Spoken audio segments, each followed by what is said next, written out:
నమస్కారం. తీర్థయాత్ర కార్యక్రమానికి స్వాగతం. మన రాష్ట్రంలో ఉన్న సుప్రసిద్ధ శివక్షేత్రాలలో విశిష్టమైనదిగా, దేశంలో ఉన్న శివక్షేత్రాలలో ప్రముఖమైనదిగా విరాజిల్లుతున్న దివ్యక్షేత్రం శ్రీముఖలింగం.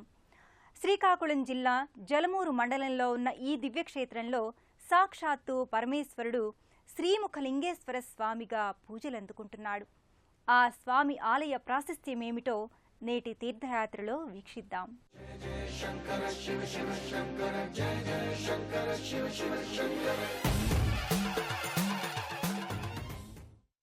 ఈశాన సర్వ విద్యానాం, సమస్త విద్యలకు పరమశివుడే అధిపతి అని వేదాలు వెల్లడిస్తున్నాయి.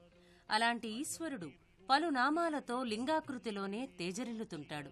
కాని ఈ క్షేత్రంలో నిరాకారుడైన శివుడు ముఖాకృతిలో కొలువుదీరి కనిపిస్తూ ఉండటం విశేషం.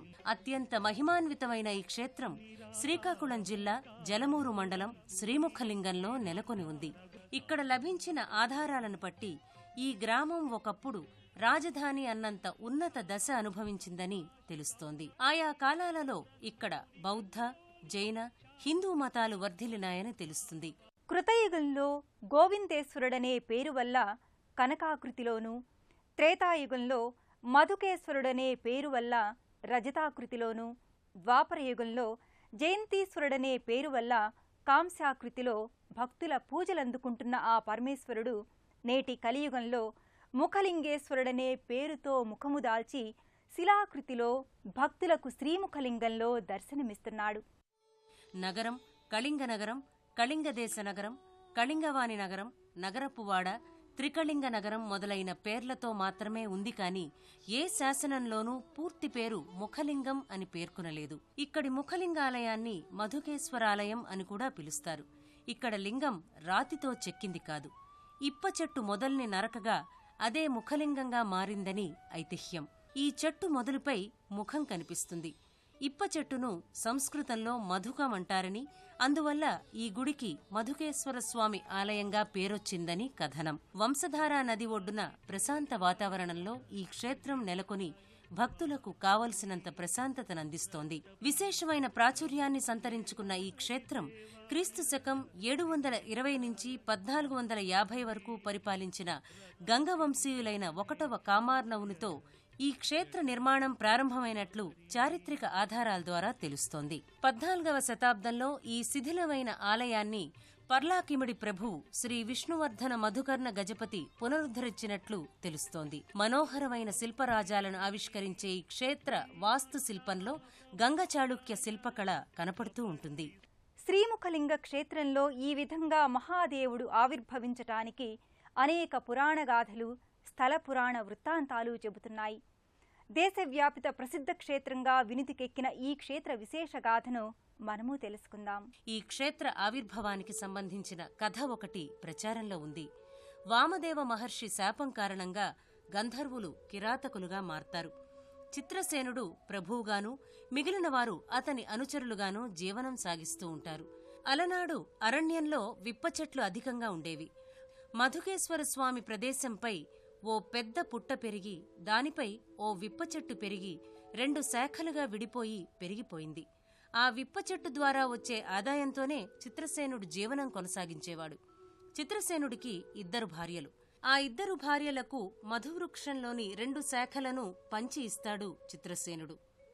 చిత్కళ శివభక్తురాలు కావటం వల్ల ఆ విప్ప చెట్టునే శివలింగంగా భావించి ఆ పుట్టకు పూజలు చేయటంతో ఆ మధువృక్ష శాఖల నుండి శివుడు బంగారు పుష్పాలను కానుకగా ఇచ్చేవాడు. ఈ విషయాన్ని తెలుసుకున్న 2వ భార్య చిత్తి ఆ 2వ శాఖను కూడా తనకిమ్మని భర్త చిత్రసేనుణ్ణి కోరుతుంది. చిత్రసేనుడు అలాగే చేయగా చిత్తికి ఎలాంటి సువర్ణ పుష్పాలు లభించకపోవడంతో అసూయ పెంచుకున్న చిత్తి తన భర్తతో తగువులాడ్డం చేస్తుంది. చిత్రసేనుడు దీనికంతటికీ ఆ మధువృక్షమే కారణమని తలచి ఆ వృక్షాన్ని నరికివేయగా ఆ చెట్టు మొదట్లో ఉన్న పుట్టలోంచి అగ్నిజ్వాలలు ఎగిసిపడగా ఆ అగ్నిజ్వాలలకు చిత్రసేనుడు తన చైతన్యాన్ని కోల్పోతాడు. చిత్తి తన భర్తను చిత్కళే చంపిందని ప్రచారం చేస్తుంది. ఈ విషయం తెలుసుకున్న కిరాతకులు చిత్కళను అంతమొందించడానికి అక్కడికి రాగా చిత్కళ శివుణ్ణి ప్రార్థిస్తుంది. అప్పుడు మధుకేశ్వరుడు ముఖాన్ని దాల్చి ముఖలింగేశ్వరునుగా ఆవిర్భవించాడని ఈ కథ ద్వారా తెలుస్తోంది. వంశధార నదీ తీరాన ఇంద్రియాద్రష్ట దిక్పాలక ప్రతిష్ఠితులైన శివలింగాలను దర్శించి ప్రదక్షిణం చేసి ముఖలింగేశ్వరుని దర్శించినట్లయితే పునర్జన్మ ఉండదని, మోక్షం సిద్ధిస్తుందని పండితోత్తములు చెబుతున్నారు. అంతటి స్వామివారిని దర్శించుకొని వారాహి అమ్మవారి ఆలయాలను, లింగాలను కూడా అర్చించుకుంటారు. సమస్త దేవతల ఆవాస స్థలంగా మహిమాన్వితాలకు నెలవైన ఈ సన్నిధిలో వివిధ ఉపాలయాలు నెలకొని ఉన్నాయి. ఈ ఆలయంలో నైరుతీశ్వరునికి పక్కనే శ్రీ వారాహిమాత కనిపిస్తుంటుంది. సప్తమాతృకలలో ఆమె కూడా ఒకరు. మిగిలిన వారు బ్రాహ్మి, మహేశ్వరి, కౌమారి, వైష్ణవి, ఇంద్రాణి. ఇలా ఈ అంశాలన్నీ ఆ జగన్మాత అవతార స్వరూపాలుగానే మనం భావిస్తాం. ఈ ఆలయ ప్రాంగణంలోనే శివమందిరాలు దేవతా ప్రతిష్ఠితాలై అలరారుతూ ఉంటాయి. ఆగ్నేయ భాగంలో అగ్నేశ్వరుడు కొలువుదీరి ఉంటాడు.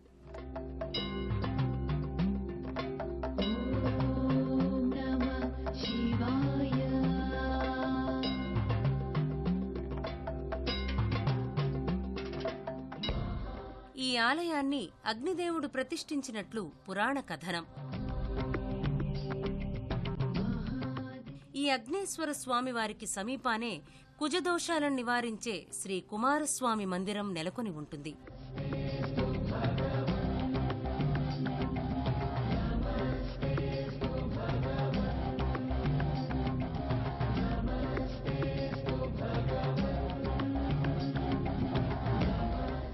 ఈ కుమారస్వామికి పక్కనే యమధర్మరాజు ప్రతిష్ఠించిన శ్రీ యమేశ్వర మందిరం, మరోపక్క నైరుతీశ్వరుని మందిరాలు ఉన్నాయి.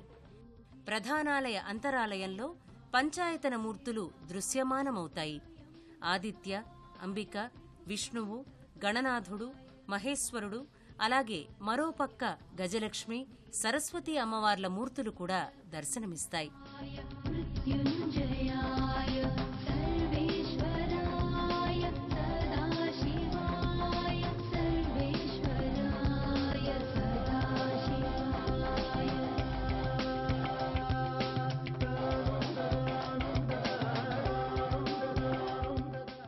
ఇక్కడకు సమీపంలో ఉన్న పరమశివుని మరో మందిరం సోమేశ్వరాలయం.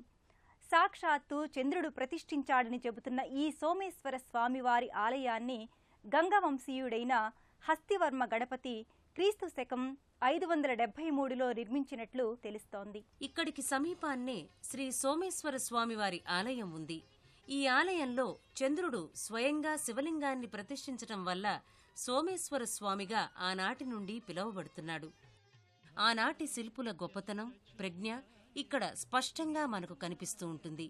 గంగవంశీయుడైన హస్తివర్మ గణపతి ఈ ఆలయాన్ని క్రీస్తు శకం 573లో నిర్మించినట్లు చారిత్రక ఆధారాల ద్వారా తెలుస్తోంది. ఇక్కడికి కొద్ది దూరాన శ్రీ భీమేశ్వర ఆలయం కనిపిస్తూ ఉంటుంది.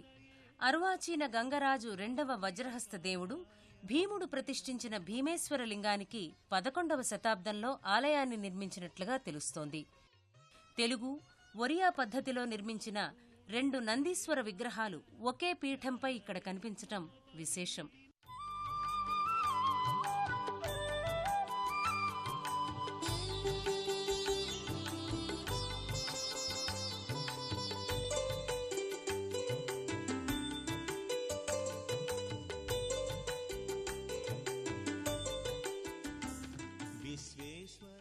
శ్రీముఖలింగం ఆలయానికి ఎదురుగా తూర్పుకు అభిముఖంగా శ్రీ లక్ష్మీ నరసింహస్వామి రాజ్యలక్ష్మి, గోదాదేవి సమేతంగా కొలువుతీరి కనిపిస్తూ ఉంటాడు.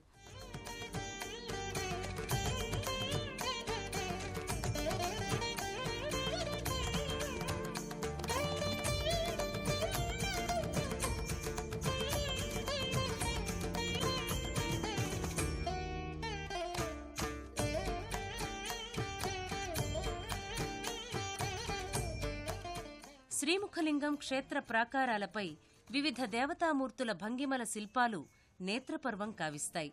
శిల్పుల చేతుల్లో శిల్పాలు సైతం మైనపు ముద్దల్లా ఒదిగిన వైనం తీర్థయాత్రికుల్ని అబ్బురపరుస్తూ ఉంటుంది. రామాయణ, భారత, భాగవత, మైథున శృంగార చిత్రాలు సైతం ఈ ప్రాకారాలపై కనిపిస్తూ ఉంటాయి.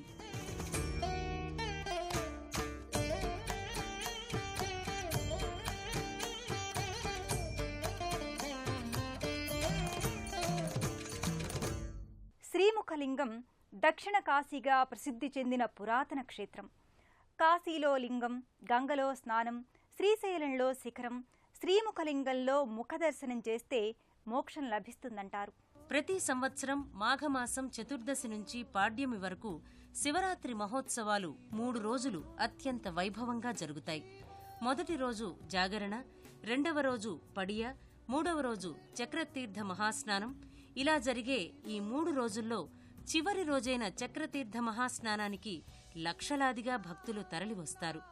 60 నదులతో కూడుకున్న ఈ చక్రస్నానం భక్తులకు మోక్షాన్నిస్తుందని వేదవచనం. దర్శనమాత్రం చేతనే మోక్షం లభించే క్షేత్రంగా ఈ క్షేత్రం పేరుగాంచింది. కర్ణామృతాయ శశిశేఖరధారణాయ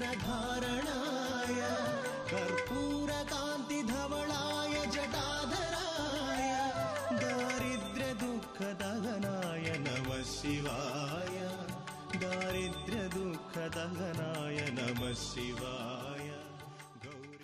కాశీలో లింగ దర్శనం, గంగలో స్నానం, శ్రీశైలంలో శిఖర దర్శనం, శ్రీముఖలింగంలో ముఖదర్శనం చేస్తే సమస్త పాపాలు తొలగి మోక్షం వైపు అడుగువేసినట్లేనని పురాణాలు ఘోషిస్తున్నాయి. అంతటి మహిమాన్విత ఈ క్షేత్ర దర్శనం భక్తి, ముక్తి, మోక్షదాయకం.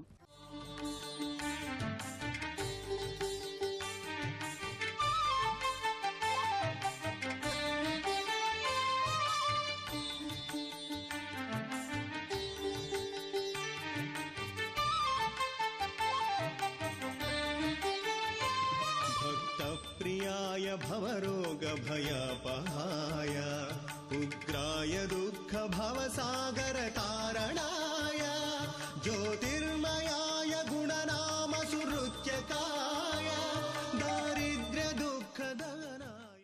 భక్తుల కోర్కెలు తీర్చే ఆపద్బాంధవుడు శ్రీముఖలింగేశ్వరుడు. భక్తవ శంకరుడిగా, భోళా శంకరుడిగా పూజలందుకుంటున్న శ్రీముఖలింగేశ్వర స్వామివారి కరుణా కటాక్ష వీక్షణాలు మనందరిపైన ఉండాలని కోరుకుంటూ నమస్కారం.